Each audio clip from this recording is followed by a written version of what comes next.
Okay.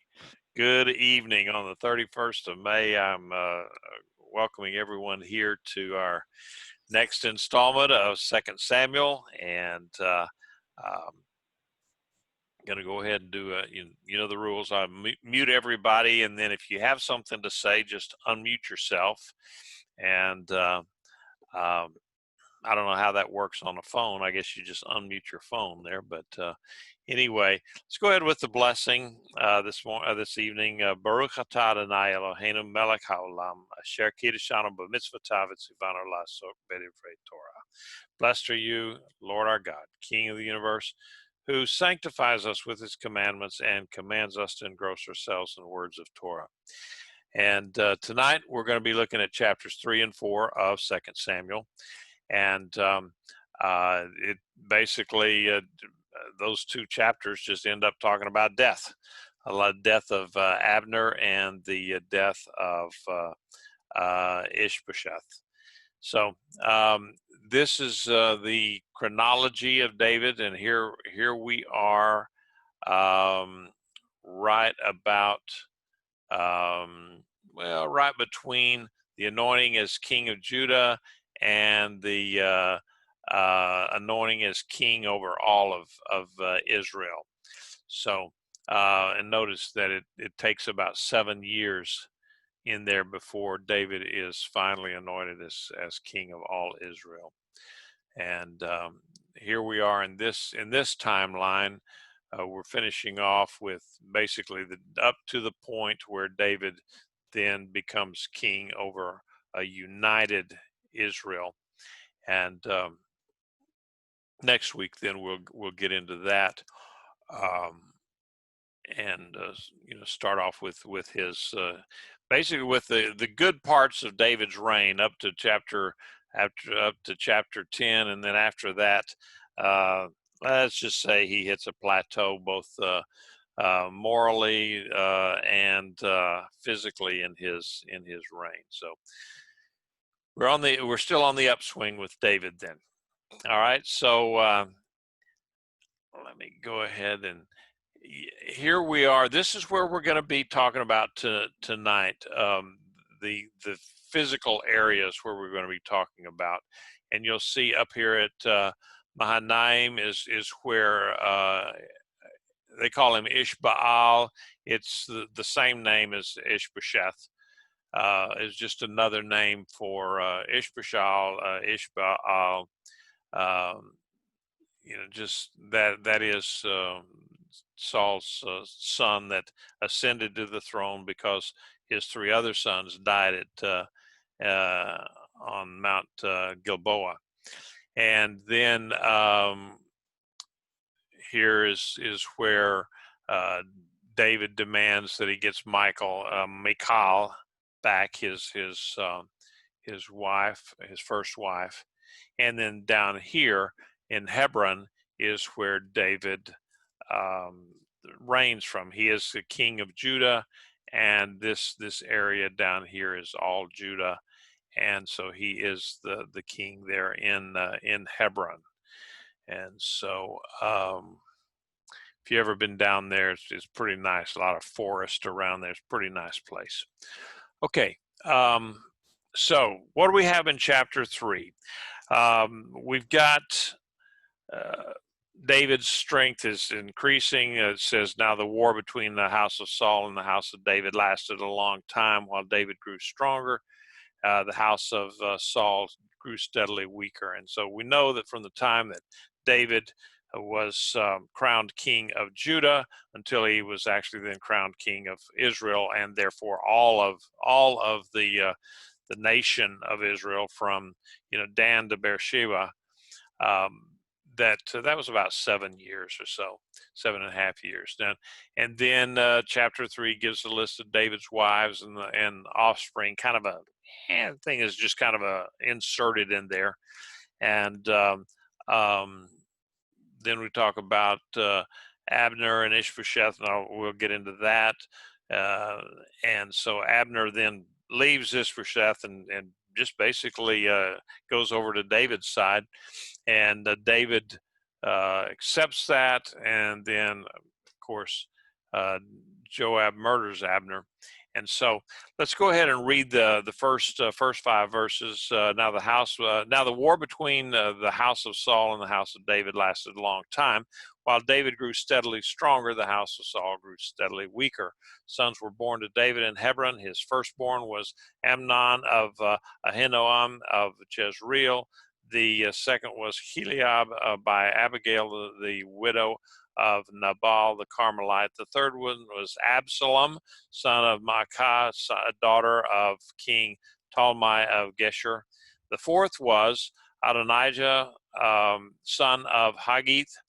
The fifth was Shephatiah, son of Abital, and the sixth Ithream by David's wife Eglah.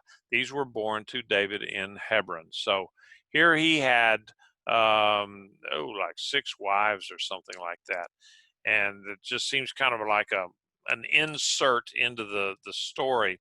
But this does, it just kind of tells us the progressive shift of power from the house of Saul, he's diminishing, to that of David's kingship, where he is actually then a fulfillment of Samuel's prophecy in the 15th chapter of Samuel.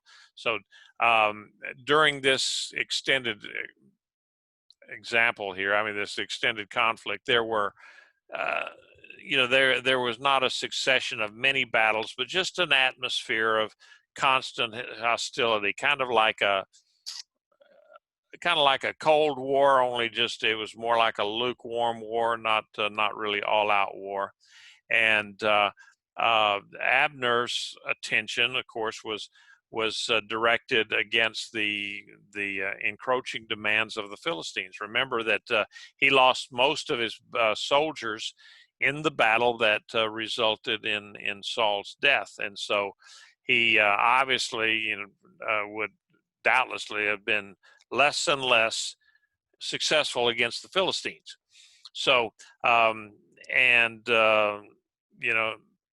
maybe that failure was the basic reason that lay beside Abner's decision to switch allegiance to David. Because of all the things we know about Abner, he was an opportunist. He looked out for Abner first, and he wanted to be king himself, and we know that because it talks about him taking one of Saul's concubines, and that was kind of that was in the Middle Eastern time, the time frame. That was, if you were going to be the new king, then you took over the old king's harem, and so if he were to have a child from that union of one of those ladies, then that child would have more of a legitimacy, because he was not only the child of the guy, the wannabe king, the new king or whatever, but he was also a child of one of the wives of the old king. So that's the way they figured it back then anyway. So anyway, he probably figured that, okay, if he could do that, then that would maybe put him in a better position for the throne, because he knew Ishbosheth was a weak guy, and there was no heir apparent after Ishbosheth, because of the folks that were there were not in any that were remaining were not in any position to take over the throne. So in verse 6, during the war between the house of Saul and David, and the house of Saul and the house of David, Abner strengthened his position in the house of Saul. Now Saul had a concubine whose name was Rizpah, daughter of Aiah, and Ishbosheth said to Abner, "Why have you slept with my daughter's concubine?" But Abner became very angry over Ishbosheth's words and said, "Am I a dog's head from Judah? To this day I've been loyal to the house of Saul, your father, to his kinsman, and to his friends, and I haven't handed you over to David. Yet today you are accusing me of wrongdoing with this woman. May God do so to Abner, and even more if, as Adonai has sworn to David, I don't accomplish this for him, to transfer the kingdom from the house of Saul and establish the throne of David over Israel and Judah from Dan to Beersheba. But Ishbosheth could not respond to Abner with another word because he was afraid of him. So here we see the weakness of Ishbosheth. Now, Abner was the strong man of Israel. Ishbosheth seemed like just a figurehead. He was king in name only. And so far, Abner's loyalty to the house of Saul was clear. But here's the conflict between him and Ishbosheth.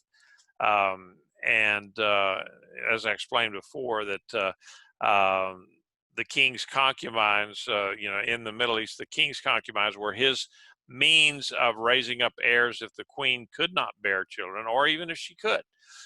So Ishbosheth regarded Abner's act as a sign of loyalty.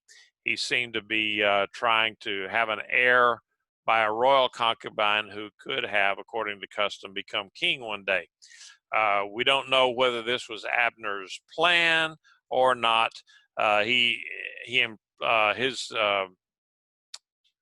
implied denial, he implied denial of that motive, but not the act. He says, well, as far as the motive, he denied that, but maybe not the act of it. So I went to bed with this gal. So what?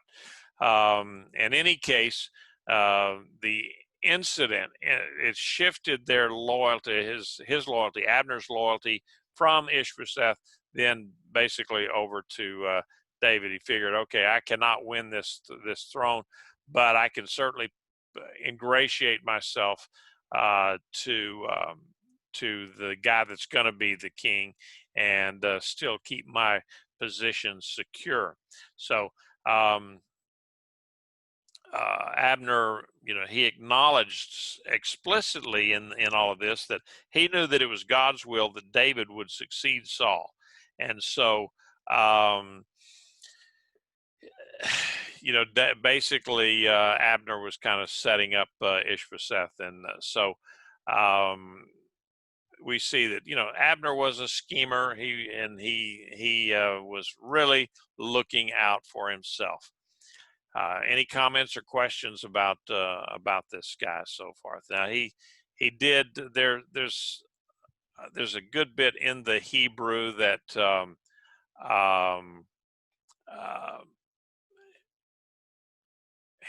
Abner spoke about him. I had dog's head or something like that. That basically it was a slur that he would be. He's asking Ishbosheth, "Do you think I'm a dog, or basically the slur is a male prostitute, prostituting myself to King David so that I can get at you?" That's what his what was that was what he was meaning there, because one of the slang words for a male prostitute was a dog. So. Let's just say that the canines did not enjoy the exalted position that they do today in American households. Okay, where they're everywhere, and they get the best spot. They get the best spot on the sofa and everything. Okay, so going ahead to verse 12. Then Abner sent messengers to David on his behalf, says, "Whose is the land? Make your covenant with me, and see, my hand will be with you to bring all Israel over to you." "Good," said David, "I will cut a covenant with you, but one thing I require of you: you will not see my face until you first bring Saul's daughter Michal when you come to see my face." Then David sent messengers to Saul son Ishbosheth, demanding, "Give me my wife Michal, who I'm betrothed to myself, for 100 Philistine foreskins." So Ishbosheth sent and took her from her husband Paltiel, son of Laish, but her husband accompanied her, weeping as he went, and followed her as far as Bahurim. Then um, Abner said to him, "Go, return." So he returned. Um, and so um, there's something that, where I just wanted to bring out here, that you just think of, okay, why was it that, or what was the relationship between Joab and David? Now remember, David was the youngest son of Jesse, and so Jesse's David had a sister, also a half sister, Abigail, and Zariah, however you say that. And so Joab was David's nephew. You can see that here, and then here's the references to those. And so Joab actually could have been the same age, even though he was a nephew. He could have been the same age as David, or even perhaps older than David. And uh, he had really hitched his wagon to that star David there. He could see that, and so that's why David was so reluctant to take care of the sin in his own camp, because Joab was his nephew. And if I mean, had he done something to Joab, I'm sure that his sister Zariah would not be coming to Thanksgiving dinner that year. So David agreed with an alliance to an alliance um, with Abner, and he said, "One of the things that I want you to do is to bring my wife, Michal, back to you. I want her returned." And so, you know, I've read, I don't know how many commentators, half a dozen of them or more, and a lot of them, some of them say, "Oh yeah, this just shows the deep love that David had for his first wife." And even though he had these six other ones, he wanted the wife of his youth, his first wife, and how deeply he loved her, and so on and so forth. Um, and then others were a little bit more cynical, like me, that said, "No, this looks more like a political kind of a thing. He was trying to get her back, and because of, if he got his wife back, that would show his strength." And so he sent word to Ishbosheth and said, "Hey, I want my wife back." And sure, remember that then Michal would have been Ishbosheth's sister, sort of. I mean, they had the same father, and I don't know who they're, probably not the same mother, but anyway, they had the same father. And so remarkably, Ishbosheth said, "Yeah, okay," and he basically took her away from her husband, whom he had been married to. She'd been married to them for, at this point, 6, 7, 8, 9, 10 years, something like that. And um, so obviously the husband was deeply in love with Michal, because he followed her even though she was carried off. He followed her behind until finally uh, Ishbosheth issued orders to him, says, "Leave, get out of here." And so I mean, that's kind of a sad story, a sad tale, of, if you ask me, about this guy that has his wife taken away from him. And really, the marriage between David and Michal, even though they were married, she was not the most supportive of wives, and in fact later on would mock him. And um,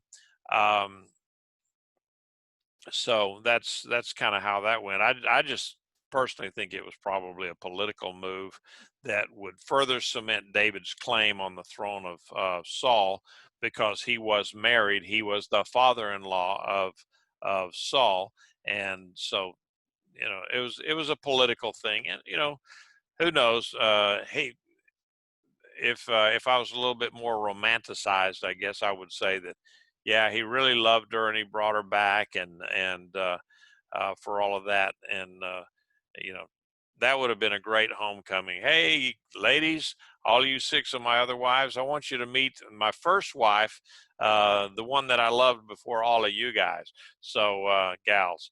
So, yeah, that I don't know how that Middle Eastern wife thing went with all of the ladies and so forth. That would have it would have made life interesting for sure. All right. Going ahead with verse 17. Now Abner had a word with the elders of Israel, saying, "In times past you wanted to be king. You wanted David to be king over you. Now, so now do it. For Adonai has spoken of David, saying, By the hand of my servant David, I will deliver my people Israel from the hand of the Philistines and from the hand of all their enemies." And Abner also spoke in the hearing of Benjamin. Then Abner, Benjamin, meaning the tribe of Benjamin. Then Abner went to Hebron to speak in the hearing of David about all that was agreeable to Israel and to the whole house of Benjamin. So, evidently, after the death of Saul, there had been an attempt to make David the king of Israel, but David's involvement with the Philistines and probably Abner's own personal ambition had stopped that effort. And then Abner went to these elders and he said, actually, he kind of expanded the beyond anything that was said in the Bible. Um, he mentioned that the Lord's promise that David would deliver the Israelites from the hand of the Philistines. Okay, that kind of gives us a clue as to where Abner's mind was. He was trying to get somebody that could take the Philistines off their back, and uh, so David. Here he is. He's trying to sell David now to these elders, and he gets a little hyperbolic there with some of the things that he thought that, or telling the people that God had said, so that they would then accept David. It still took a long time. It was not this from the time that. David was crowned in Judah until the time he took over Israel was 7 years. So um, it was one of those deals where Abner had not been successful against the Philistines, and now here's a way that says, look, David was always real successful against the Philistines, so um, let's go ahead and make him our king, and then we can get these guys off our back, because Israel really needed a deliverer at that point. So uh, Abner was actively fomenting a coup against Ishbosheth, and a lot of people may have just called you could call it treachery or treason or whatever, but Abner was the strongest guy in Israel at the time. Ishbosheth was very, very weak. So he lobbied for David with Israel's leading men, and said, "Hey, you guys used to like David, you wanted him, and now let's go ahead and yeah, I know what we said before, that he was with the Philistines or not, but okay, it's times have changed. We got to get him on. We need to bring him and make him our king." So but he did recognize that God had made the promise that David would be the king, and he had to really sell this to the Benjamites, because remember, Saul was a Benjamite. Benjamin was the smallest of all the tribes, and so um, they it would have they had to be convinced. because Saul had been their man. That, it's amazing that the smallest tribe of Israel, in all of Israel, would have produced the first king. So now there are a lot of reasons why Joab disliked Abner. Um, he hated him because they were rival commander in chief, and because he evidently had superior character in some respects. He also opposed Abner because he was a threat to Joab's career advancement if the alliance went through. Mostly Joab opposed Abner because why? Abner had killed his brother Asahel in battle. Remember our little chart here. Here's Joab and here's Asahel. That's his brother. And so we see then that that's why it's really after Abner, is because Abner had killed his own brother. Now, although it killed him in battle. So then Joab actually murdered Abner in a city of refuge, which was totally against the law, because a city in a city of refuge, a person who had killed someone else, not premeditated murder, but had somehow manslaughter. Then the relatives could go out and take revenge on that person unless he could get to a city of refuge, and then he could live in the city of refuge until the high priest died. Once the high priest died and was replaced, then it was no longer lawful for any family members to go against the person who had killed one of their family members. So maybe Abner was too he thought he was too important in David's eyes to actually suspect that anyone would come against him. And plus, I mean, he'd killed Asahel, and in all fairness, he'd killed Asahel in battle, even after the point of telling him, "Hey, get away from me! I don't want to hurt you. I don't want to kill you. Go kill somebody else, or go fight somebody else and take their armor, because I don't want to fight with you, because if I do, I'll kill you."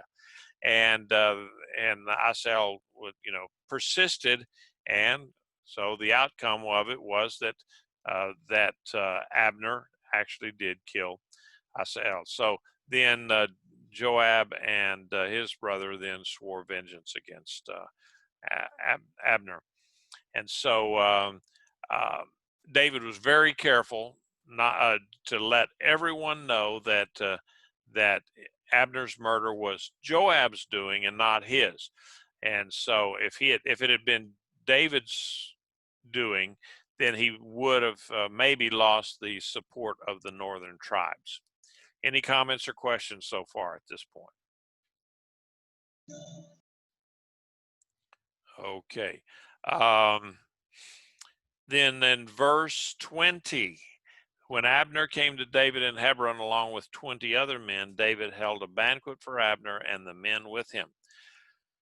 Abner said to David, "Let me go up and go rally all Israel to my lord the king, so that they may cut a covenant with you, and you may reign over all that your soul desires." So David sent Abner away, and he departed in shalom.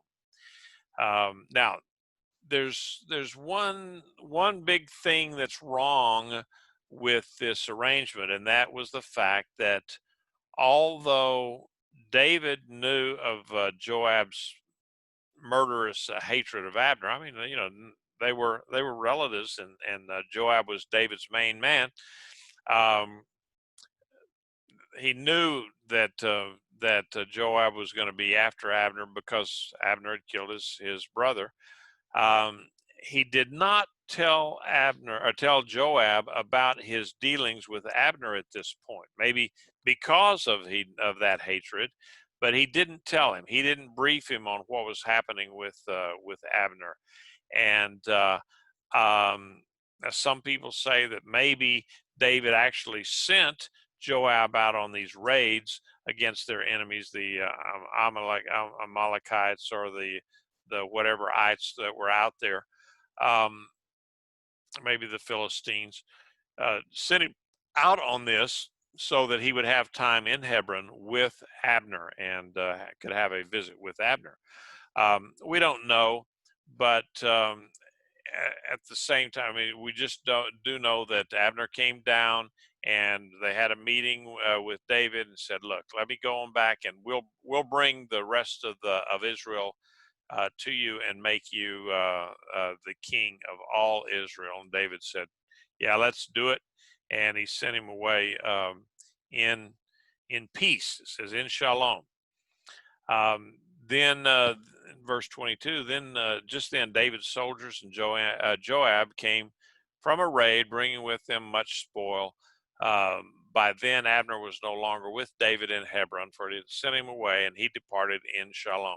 When uh, Joab and all the soldiers with him arrived, they told Joab, saying, Abner, son of Ner, came to the king, and he has sent him away. He has gone in shalom, third time now, saying he's gone in peace. Then Joab came to the king, said, what have you done? Look here, Abner came to you. Why did you send him away? Now he's getting away. You know Abner, son of Ner, surely he came to deceive you, to spy on your goings and comings, and to find out all you were doing. All right. David left Joab out of the loop when dealing with Abner. And so Joab had that axe to grind because Abner had killed his brother.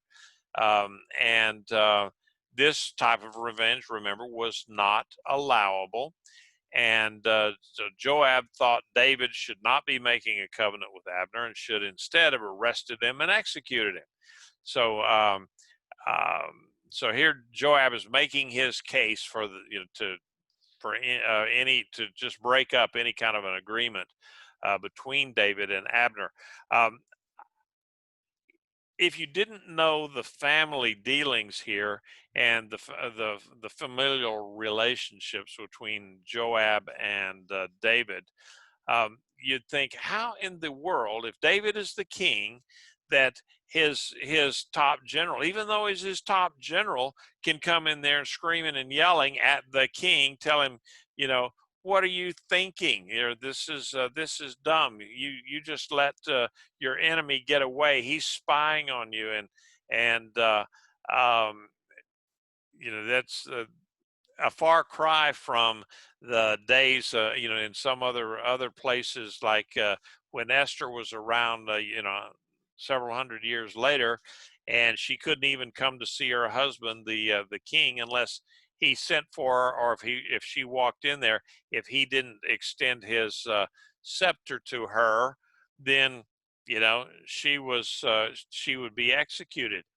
And so, but here you got David, and his even though it's his number one man, uh, could come in there and berate David for making that kind of a deal with a suspected enemy.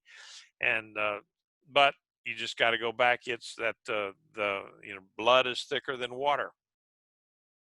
So going ahead, verse 26, when Joab left David, he sent messengers after Abner, so that they brought him back from the well of Sirah, though David knew nothing about it. Now when Abner returned to Hebron, Joab took him aside within the gate to speak with him privately, and there stabbed him in the groin, in the stomach, actually in the abdomen, so that he died on account of the blood of his brother Asael. So there we have it. That's the real reason why he did this. When David heard about it afterward, he said, I and my kingdom are innocent before Adonai forever from the blood of Abner, son of Ner. May it whirl on Joab's head and on all his father's house. May the house of Joab never be without someone with discharge or tzarat, lame, or fallen by the sword, or one who lacks food. And so Joab and Abishai, his brother, killed Abner because he had killed their brother Asael at Gibeon in battle. So here's the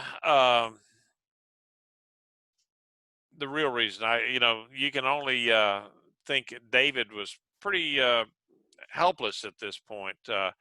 And he was in kind of the same position that Ishbosheth was. Even though David was strong, Ishbosheth was weak.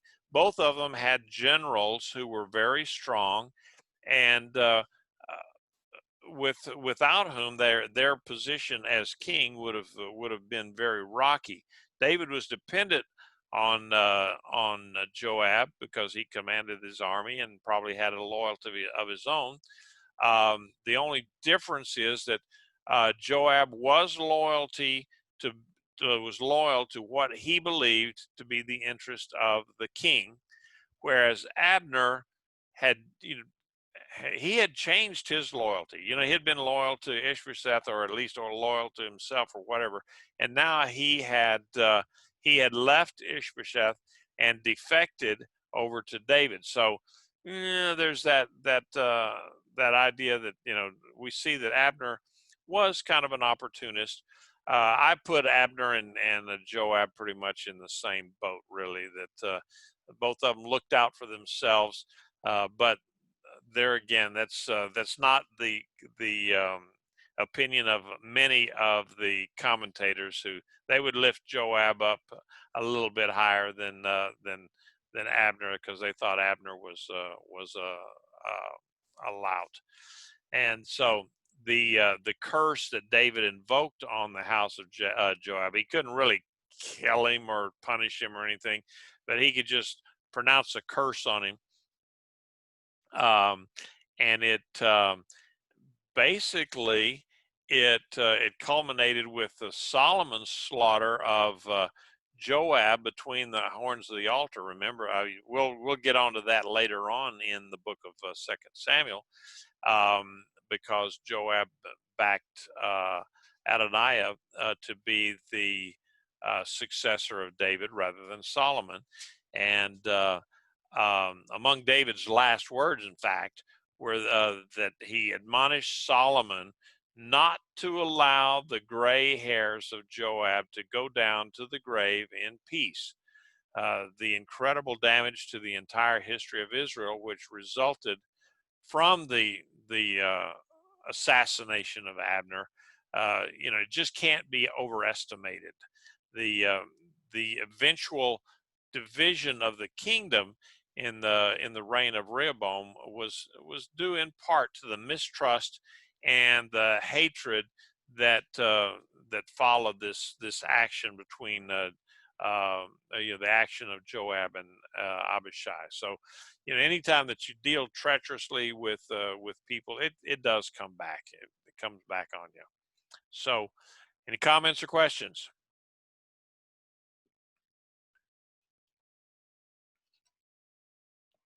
Okay, well, I had to get a drink anyway. So finishing this chapter off, then David said to Joab, to all the people who were with him, rend your clothes, gird with sackcloth, and lament before Abner. King David walked behind the platform when they buried Abner in Hebron. The king lifted up his voice and wept aloud at Abner's grave, and all the people wept. Then the king chanted a lament for Abner and said, should Abner die like a senseless fool? Your hands were not bound, your feet were never in fetters.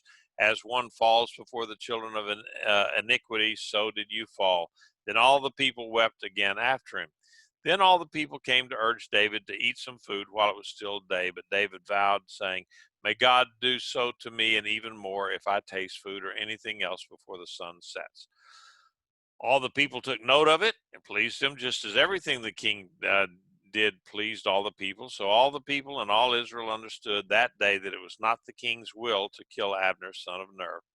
Then the king said to his soldiers, don't you realize that a prince and a great man has fallen in Israel today? So today I am vulnerable, even though anointed king. These men, the sons of Zariah, are too hard for me to handle. May Adonai reward the evildoer according to his wickedness. wickedness. Again, this is incredible stuff here. David, he did put on he was a politician. Let's just face it, David had to be a politician. And so he had to show genuine, sincere remorse for the killing of Abner. He put on a big funeral. Abner had been ambitious. He had probably kept David from the throne for several years because he wanted it himself, and he was treacherous. But had David killed him, then the crown would not go to David. It just Abner held too much sway up there in Israel, and they would not have uh, allowed that. It still took years to convince the elders in Israel to accept David as their legitimate king. So that would have made it even worse. And so from this what do you call a soliloquy or a eulogy or something, that it's even afterwards, David said to his soldiers, "Don't you realize that a prince and a great man has fallen in Israel today?" So this line here, a prince and a great man has fallen today. You see that in state funerals, even today. 3,500 years later, we're still using that same language to describe people of prominence when they die. And so David, again, by his fasting, that showed that his remorse, and so it said all the people took note of it. Again, I think what is all the people? That is a it's hyperbolic language a little bit, because it's kind of like, yeah, we celebrated Shavuot at our house yesterday, and everybody was there. Well, no, not everybody was there. We had almost 50, but that was, that's the that's the way that the Bible is written. So all the people took notice of everything that David did pleased all the people, and so you get that, but it gives you the idea of the general consensus that people did approve of David. It's sad, but even though David was strong and decisive when dealing with his enemies of Israel, he was very weak and indecisive when dealing with his own family. He just didn't do it harshly enough or strongly enough with his own family. Now going into verse in chapter 4, and here's where the action from chapter 4 takes place. Basically the same two places. Mahanaim up here where Ishbosheth was, or Ishbaal, and then down here in Eglon, in Hebron, where David was. And so these going ahead with verse 1 there in chapter 4. Now when Saul's son heard that Abner had died in Hebron, his courage sank, and all of the Israelites were disturbed. Again, that business of all the Israelites were disturbed. I would imagine many of the Israelites never even had a clue, but for the most part, it says Israel was disturbed. Saul's son had two men who were commanders of raiding bands. The name of one was Baanah and the other one was Rechab, and sons of Rimmon the Beerothite of the sons of Benjamin, for Beeroth is considered part of Benjamin, though the Beerothites had fled to Gittaim and live there as outsiders to this day. So Ishbosheth and Israel lost Abner. He was their strong man. So this really deflated Ishbosheth, and from his position over here in this area between Reuben and Gad, that's where he was trying to rule from. He was kind of isolated anyway. So we can kind of infer from these guys, the two assassins there, Baanah and Rechab, were not Israelites per se, but Amorites or Canaanites. Their father came from a Gibeonite city, and they were mercenaries in Ishbosheth's army. So the story of the Gibeonites, if you remember from Joshua 9, they had deceived Joshua into when Joshua was starting the conquering. They deceived him by coming in old clothes, making them look like they had traveled for a long way, and that they were not from the land, and they were from a distant land, and they just wanted a peace treaty with them. Joshua did that, and yeah, basically the Gibeonites were spared from annihilation or banishment from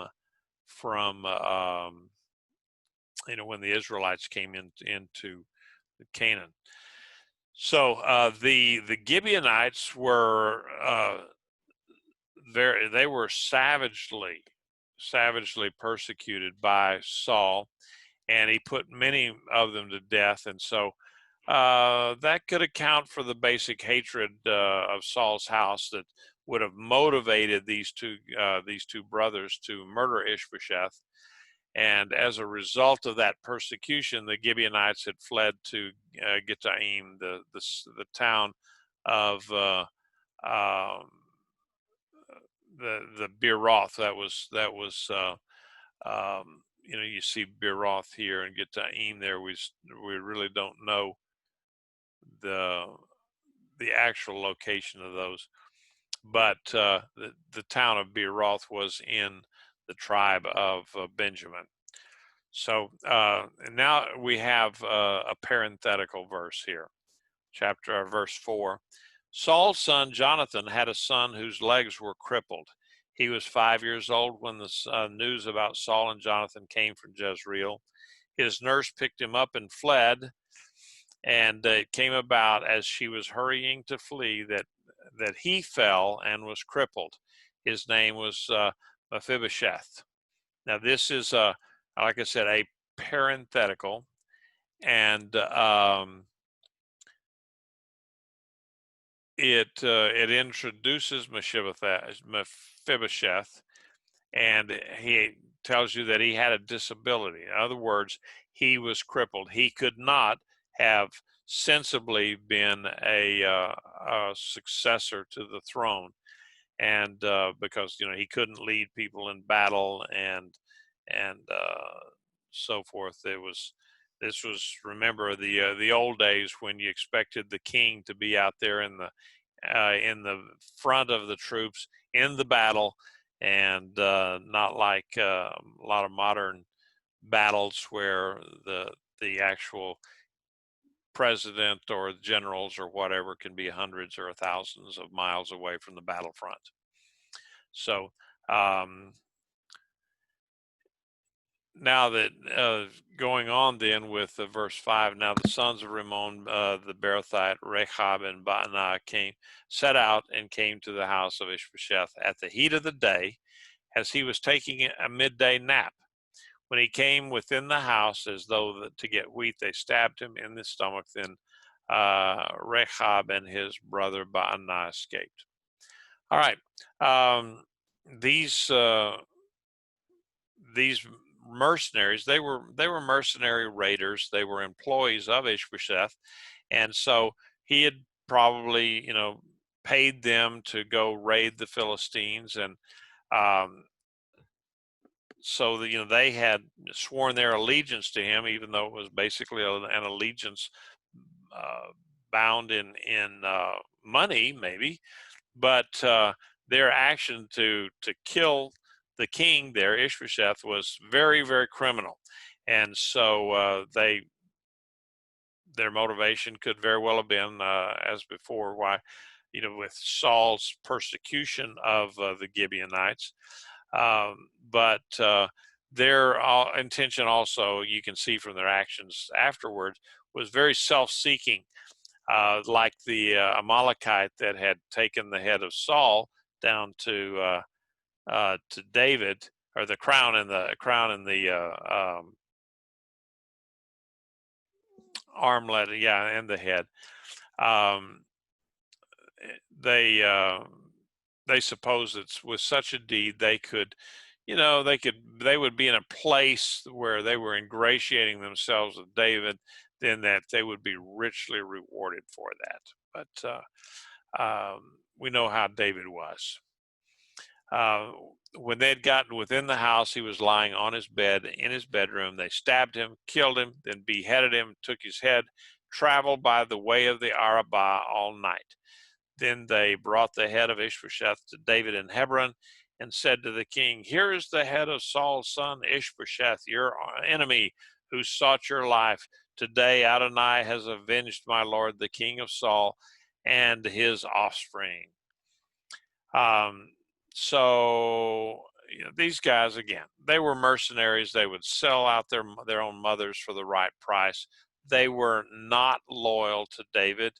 They were loyal to themselves, and that's all they were. Um, and so they had killed Ishbosheth. They took his head. They traveled by way of from up here, traveled right along the Arabah, which that is the Jordan River, Jordan Valley down here, and then they crossed over. This crossing here was probably, that's a famous ford of crossing here, and then went on down to where Hebron was. That was a good long hike for them to do that, but they brought it down to David in Hebron.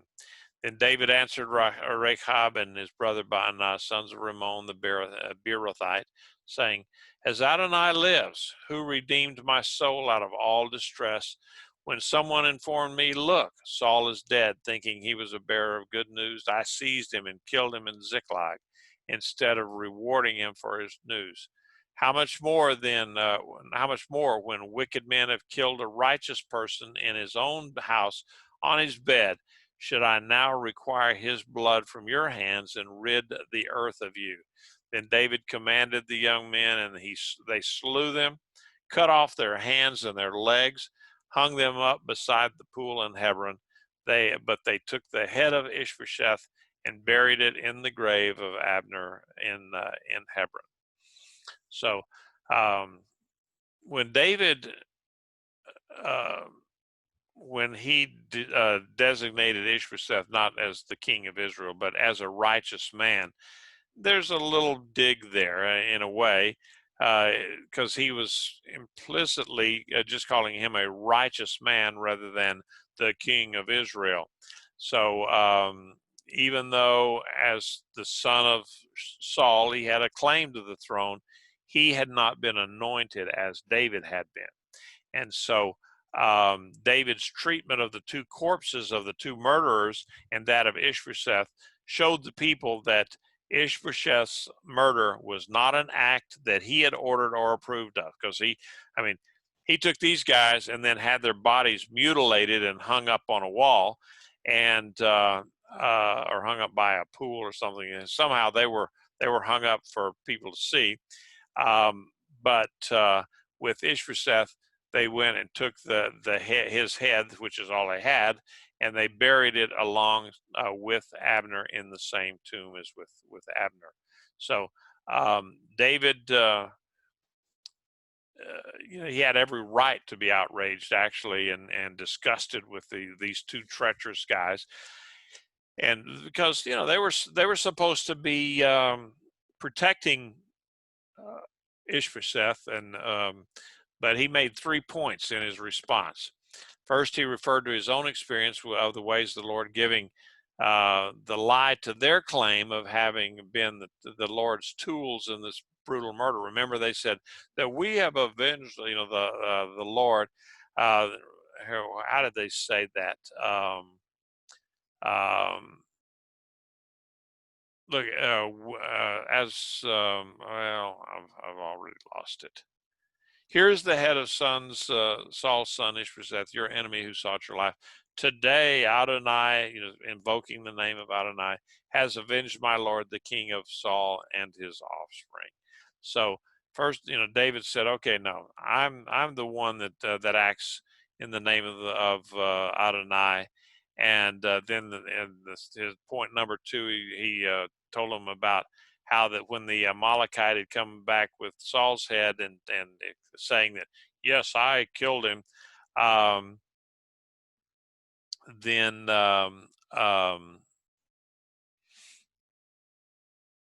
actually didn't come back with Saul's head. It was a crown and the amulet or the armband, because Saul's body and head were separated up there and they stayed up there.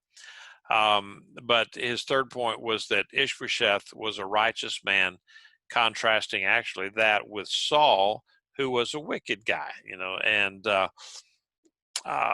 by the time that David had gotten to that point in his reply to these guys, I would imagine that these guys had figured out that okay, we made a big mistake, and this is not going to go end well for us, and indeed it did not. But again, David had them executed and then mutilated their bodies, which was a big insult in Middle Eastern culture. In fact, it's even today, it's considered by civilized countries that you don't mutilate or desecrate corpses of your enemy. And we've seen that from the treatment of our own soldiers, that just the mere act of taking pictures with the corpses of some of our enemies have caused them a lot of grief. And but we do see the stark difference again between the treatment of these murderers and the Joab, who was a murderer who killed Abner. David had these guys killed and mutilated, and Abner, he's still right there doing what Abner does. Joab, he's doing what Joab does. He's the king's nephew, and he's also the head of the king's army, and so that's eventually gonna bite David, but that's years down the road, and we'll see that in further episodes. All right, any comments or questions now that anyone might have? I'm going to unmute everybody. Okay, I just unmuted everybody, but you've already unmuted yourself anyway, I guess, if you wanted to. But everybody's unmuted. If you had and it still shows you as all muted anyway. So you're going to have to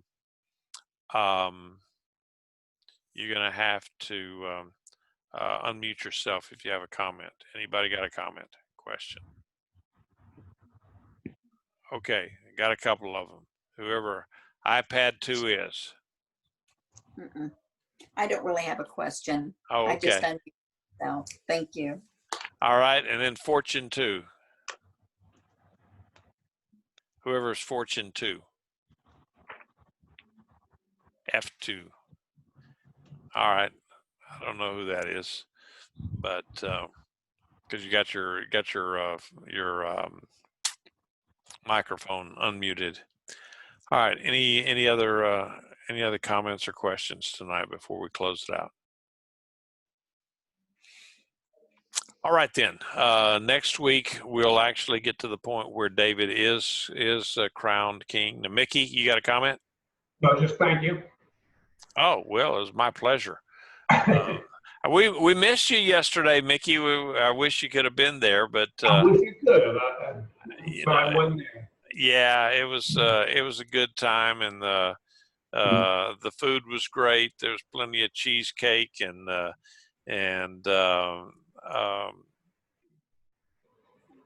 barbecue was good, and it was a lot of fun. It was funny because some of the folks, man, let's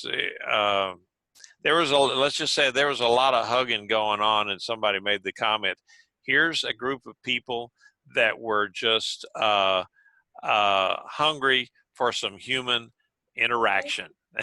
And so Amen. Amen.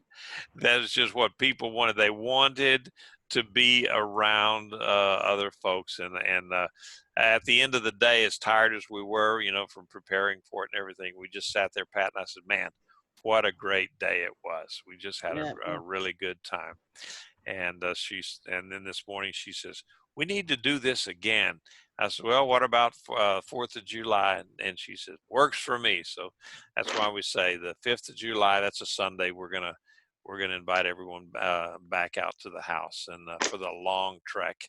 Hopefully it's not too long for you. But anyway, all right. So that I just want to wish everyone a good week, Shavua Tov, and we'll see you next week.